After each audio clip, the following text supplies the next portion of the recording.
Hello বন্ধুরা, Mala's gardening হ্যাভেনে আপনাদের সকলকে অনেক অনেক স্বাগত। আশা করি আপনারা সবাই অনেক ভালো আছেন। আমিও অনেক ভালো আছি, সাথে বাগানের নিত্য কাজে ব্যস্ত আছি। আজকের ভিডিওতে সবজির খোসা দিয়েই সবজির গাছ লাগাবার জন্য একদম হালকা ওজনের বেড তৈরি করে আপনাদেরকে দেখাবো। আসলে আমরা যারা একটু বেশি পরিমাণে গাছ লাগাই ছাদের উপরে, তাদের মনের মধ্যে সর্বদাই একটা ভয় কাজ করে যে ছাদের উপরে যদি বেশি লোড পড়ে যায়। আর তারপরেও একটা বড় বিষয় হলো যে বড় বড় জায়গাতে আমরা যে গাছগুলো লাগাই সেই টব থেকে মাটি বার করা, মাটিকে এক জায়গা থেকে আরেক জায়গা পটকে সরানো, এই সমস্ত কাজ কিন্তু খুবই কষ্টদায়ক হয়ে যায়। বিশেষ করে যাদের একটুখানি বয়স হয়ে গেছে, কোমরে যন্ত্রণা, হাঁটুর যন্ত্রণাতে ভুগছেন, তাদের পক্ষেও ওই ভারী ভারী বেডকে এক জায়গা থেকে আরেক জায়গা সরানো কিন্তু খুবই দুর্বিষহ হয়ে পড়ে। তো তার জন্য আপনারা আজকের ভিডিওটি দেখতে পারেন। এখানে আমি খুবই কম মাটি দিয়ে হালকা ওজনের বেড তৈরি করে দেখাবো। তো চলুন দেরি না করে ভিডিওটি শুরু করা যাক। এখন যেহেতু আস্তে আস্তে গরম পড়া শুরু করে দিয়েছে, সেহেতু সবজির দানা লাগাবার কিন্তু এটাই বেস্ট সময়। আর সাথে মাটি প্রস্তুতও এখন থেকেই শুরু করে দিতে হবে। শীতের বেশ কিছু গাছ থেকে হারভেস্টিং হয়ে গেছে, আর কিন্তু একদম শেষের মুখে শীতের সবজিগুলো হচ্ছে। আর এই দেখুন, আজকে ছাদে নিয়ে এসেছি এই ঝুড়িটা, কারণ হলো পালং শাক আবার কিন্তু হারভেস্টিংয়ের জন্য রেডি হয়ে গেছে। আজকে এখান থেকে বেশ কিছু পালং শাক হারভেস্ট করে নিয়ে যাব। আর কিছু কিছু দেখুন শীষ পালংও বেরিয়ে গেছে। আমার বাড়িতে যেহেতু কেউ শীষ পালং অত বেশি পছন্দ করে না, তো আমি একদম কচি থাকতে থাকতে পালং শাকগুলোকে তুলে ফেলবো। আর এই যে দুটো ব্যাগ দেখতে পাচ্ছেন, এর মধ্যে আলুর শাক লাগিয়েছিলাম। আলুর শাক তো খেয়েছি, 4বার হারভেস্ট করেছি এই ব্যাগটা থেকে। আর এখন গাছগুলো প্রায় মরণাপন্ন। আর এখন এই গ্রো ব্যাগ থেকে মাটিগুলোকে বার করে নিয়ে আবার নতুন করে সয়েল মিক্স রেডি করব গরমে সবজির গাছ লাগাবার জন্য। এই যে গ্রো ব্যাগটা দেখতে পাচ্ছেন, এর মধ্যে যে মাটিটা দেখতে পাচ্ছেন, এই মাটির মধ্যে কিন্তু নিচের দিকে প্রচুর পরিমাণে শুকনো কাগজ, পাতা, সবজির খোসা দিয়েই ভর্তি করেছিলাম। তো সেগুলো দেখুন এখন কিন্তু একটুও বোঝার উপায় নেই যে এর মধ্যে অত কিছু শুকনো কাগজ, সবজির খোসা ওসব ছিল। সব কিছু মিশে দেখুন খুব সুন্দর একটা ঝুরঝুরে মাটি তৈরি হয়েছে। আর যেহেতু উপরে আলুর শাক হয়েছিল, নিচেই দেখুন ছোট ছোট এই কটা আলুও হয়েছে। আসলে আলুগুলো কিন্তু খুব একটা ভালো হয়নি, কারণ ওপর থেকে যদি শাককে বারবার হারভেস্ট করতে থাকি, তাহলে কিন্তু আলু খুব একটা বড় হয় না। আর শাক যদি না খাই, তাহলে কিন্তু আলু বড় হতে থাকে। আর দেখুন এই প্যাকেটটাও কোনোভাবে হয়তো গ্রো ব্যাগের মধ্যে চলে গেছিলো, তো সেটাকেই বার করে নিলাম। মাটিটা একদম ঝুরঝুরে আর পুরো কালো রঙের দেখুন। আর সমস্ত উপাদান মিশে গিয়ে কি সুন্দর একটা মাটি তৈরি হয়েছে। এই মাটিটার মধ্যে যে কোনো সবজির গাছ কিন্তু খুবই ভালো হবে। আর একদম ছোট ছোট কয়েকটা আলুও আজকে পেয়ে গেলাম ছাদ থেকে। এই মাটিটার মধ্যেই ট্রের মাটিটা মিশিয়ে নেব।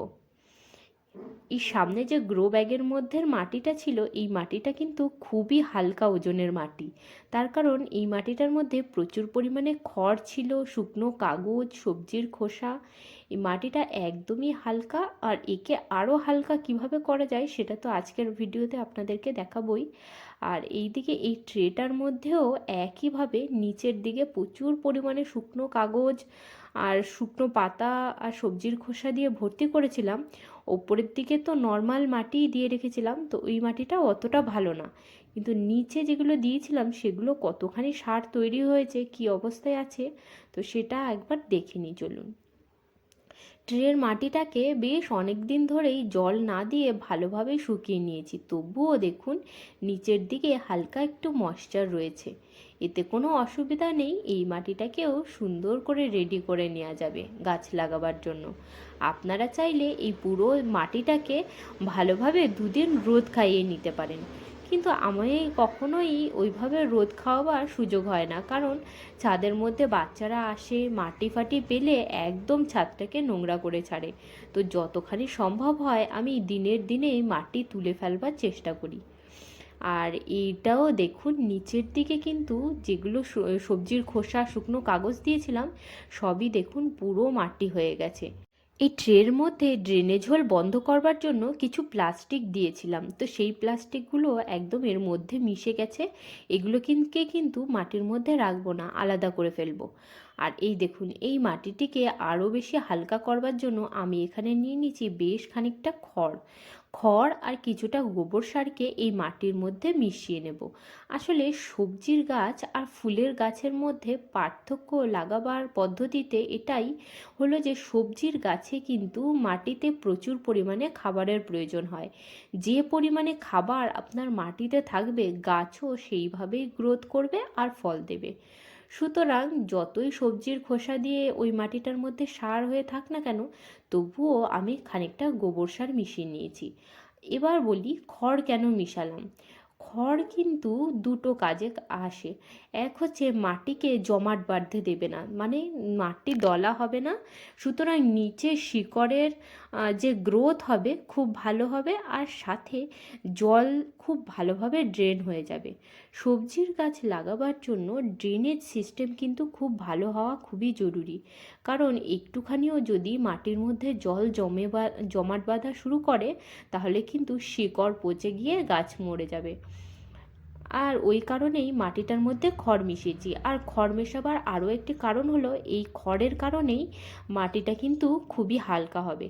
আর খড়ের পরিবর্তে আপনাদের হাতের কাছে যদি রাইস হাস্ক মানে ধানের যে খোসাটা হয় সেটাকেও আপনারা মাটির মধ্যে মিশিয়ে নিতে পারেন। চাইলে কোকোপিটও মিশিয়ে নিতে পারেন, কিন্তু কোকোপিট কিন্তু এখন প্রচুর কস্টলি। 1 কেজি কোকোপিট 300 টাকা একটা ব্লকের দাম। তার থেকে ভালো এই ধরনের খড় বা রাইস হাস্ক 50 টাকা থেকে 80 টাকাতে এক বস্তা কিন্তু সহজেই মিলে যায়। আর এগুলোও কিন্তু মাটিকে কোকোপিটের মতনই কাজ করে মোটের উপরে। আর মাটি কিন্তু ভালোই ভুরভুরে থাকে।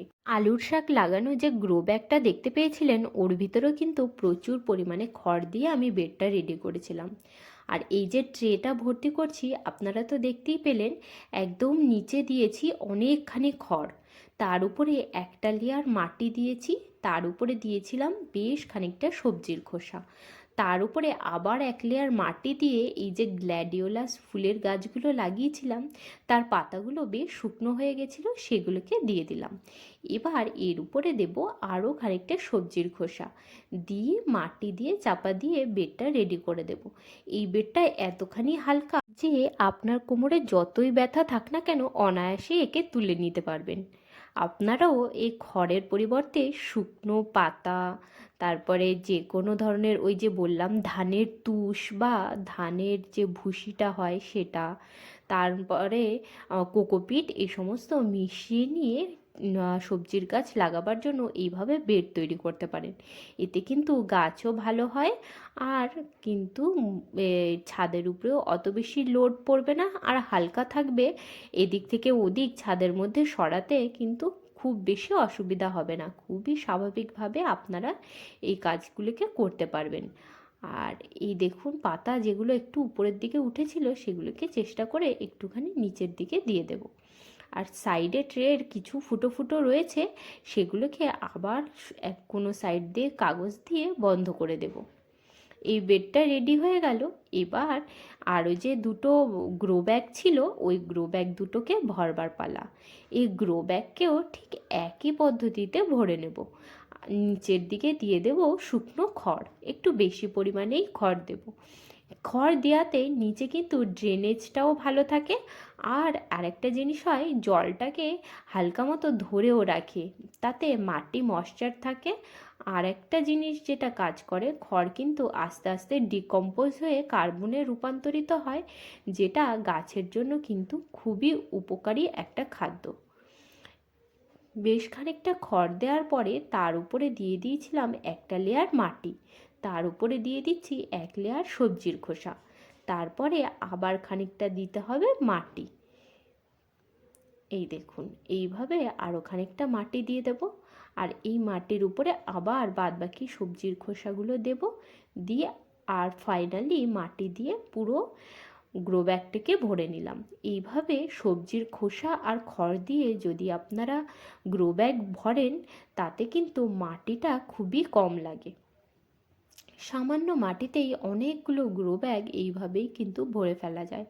এতে গাছের কোনো ক্ষতি হয় না, বরঞ্চ গাছ কিন্তু খুবই ভালোভাবে বৃদ্ধি পায়। একইভাবে এই আরও একটা যে গ্রো ব্যাগ ছিল সেটাকেও ভরে নেব। গ্রো ব্যাগ বলতে এগুলো হলো 10 কেজি চালের ব্যাগ। এগুলোকে অনায়াসে গ্রো ব্যাগের মতন ব্যবহার করা যায়। প্রায় 4 বছর ধরে গাছ লাগালেও এই কিন্তু ব্যাগগুলো নষ্ট হয় না। এই দেখুন আমি আরও একটি গ্রো ব্যাগ সুন্দরভাবে রেডি করে নিলাম। এই যে 3টে গ্রো ব্যাগ রেডি করেছি, আর এইদিকে এই যে টিনটার মধ্যে দেখতে পাচ্ছেন এর মধ্যেও লেয়ার বাই লেয়ার সবজির খোসা আর তার উপরে আবার মাটি চাপা এইভাবে দিয়ে দিয়ে দেখুন প্রায় ভর্তি হয়ে এসেছে। আজকে লাস্ট এইটুখানি সবজির খোসা বেঁচে ছিল, এটাকে দিয়ে একটা লেয়ার মাটি চাপা দিয়ে দেব। ব্যাস, এবারই তৈরি হয়ে গেল এই বেডটাও গাছ লাগাবার জন্য। এই দেখুন এইভাবে এটাও রেডি হয়ে গেল। এবার বেশ কিছু দানা লাগিয়ে ফেলবো এই মাটিটার মধ্যে। এই যে দানাগুলো দেখতে পাচ্ছেন এগুলি হলো স্পঞ্জ গার্ড বা তুরুল বা ধুন্দুল যাই বলেন না কেন সেই সবজিরই দানা। তো এই বেডটার মধ্যে 3টে দানা দেব। এবার অনেক সময় কি হয়, আসলে তো এই বেডটার মধ্যে একটাই গাছ ভালোভাবে লাগানো যায়, কি খুব ইসে হলে 2টো গাছ লাগানো যায়, কিন্তু এই যে দানাগুলো কিন্তু সবগুলো জার্মিনেট হবে কিনা তো বোঝা যায় না, ওই জন্য 3টে দানা বসালাম। আর এইটা হচ্ছে ঝিঙের দানা। তো ঝিঙের দানা 2টো বার করে নিয়েছি, এই 2টো দানাকেই একটা বেডের মধ্যে বসাবো। যদি 2টো দানা থেকে 2টো চারা বার হয় তাহলে একটাকে তুলে দেব আর একটাকে রাখবো। দুটোকেই পাশাপাশি বসিয়ে দিয়ে এবার হচ্ছে জল দিয়ে দেব ভালো করে। ভালো করে জল দিয়ে যদি রোদ্দুরে এইভাবে রেখে দেন তাহলে কিন্তু খুব তাড়াতাড়ি সিড জার্মিনেট হয়ে ছোট চারা বার হয়ে যায়। এই দেখুন আজকের মতো এখানে জল দিয়ে দিচ্ছি, কালকে এসে একে মালচিং করে দেব যাতে পাখি এসে দানাগুলোকে খেয়ে যেতে না পারে। আর তারপরে মালচিং করবার আরও একটি উপকার হচ্ছে, এখন যেহেতু প্রচণ্ড রোদ্দুর বেড়ে যাচ্ছে ভিতরে কিন্তু ময়েশ্চার ভালোভাবে বজায় থাকবে। আর এই দেখুন ছোট ছোট যেই চারা গাছগুলো রয়েছে সেগুলোর মধ্যেও জল দিয়ে দিচ্ছি। এখানে টমেটোর গাছ রয়েছে আর মটরশুঁটি দিয়ে মটরও গাছও কয়েকটা হয়েছে। আর এই যে ছোট ছোট ফুল গাছগুলো, এখন এগুলো শীতের ফুল গাছ, কিন্তু দিনের বেলা এখন কিন্তু রোদ্দুরের তেজ খুবই বেড়ে গেছে। আর কয়েকদিন পর থেকে এই সময় তো ছাদে এসে কাজ করাই যাবে না, ছাদে পা দেওয়ার সাথে সাথে পা পুড়ে যাওয়ার মতো অবস্থা হবে। সেই রোদ্দুরেও গাছকে বাঁচাতে এই যে শাওয়ারটা কিন্তু ভালোই কাজ করবে। এই ভালোভাবে জল দিয়ে যদি গাছকে ভালোভাবে চান করিয়ে দেওয়া যায় না, তাহলে আর কিন্তু গরমে গাছের পাতা নুয়ে পড়বে না। নয়তো এই গরমে গাছের পাতা দিনের বেলা পুরোই নুয়ে পড়ে, আর বিকেলবেলা এসে যখন জল দিই তখন কিন্তু মানে গাছের অবস্থা খুবই করুণ থাকে। আর এই দেখুন কিছুদিন আগে যে দানাটাকে বসিয়েছিলাম সেই দানা থেকে চারা হওয়া শুরু করে দিয়েছে।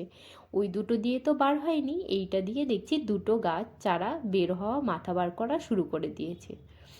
তো হয়ে গেল কাজকর্ম। এবার বেশ কিছুটা পালং শাক আজকে হারভেস্ট করে নেব।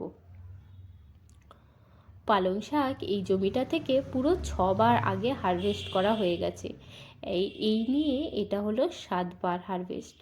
মাত্র 10 টাকার দানা কিনে নিয়ে এসে এই জমিটার মধ্যে ছড়িয়ে দিয়েছিলাম, আর সেখান থেকেই সারা শীত জুড়ে সবজি খেলাম, পালং শাক হারভেস্ট করলাম। আর এখনও যা রয়েছে আরও 2-3বার হারভেস্ট করা যাবে। বেশ কিছু শীষ পালংও এখন বার হওয়া শুরু করে দিয়েছে। শীষ পালংয়ে শীষ যদি আমরা বাড়তে দিতে থাকি তাহলে কিন্তু ওর আগাতে দানা তৈরি হবে, ওই দানাকে সংগ্রহ করে রেখে দিলে তাহলে কিন্তু আপনারা সামনের বছরও পালং শাক খেতে পারবেন। এই দেখুন আমি পালং শাক হারভেস্ট করে নিয়েছি, আর আজকে সেই ছোট ছোট আলুগুলোকেও সাইডে রেখেছি। আজকের হারভেস্টিং কমপ্লিট। আজকের ভিডিওটা এখানেই শেষ করছি, দেখা হচ্ছে আবার পরের ভিডিওতে। আপনারা সবাই ভালো থাকবেন, সুস্থ থাকবেন, আর ভিডিওটি যদি ভালো লাগে চ্যানেলটিকে সাবস্ক্রাইব করবেন। টাটা বন্ধুরা।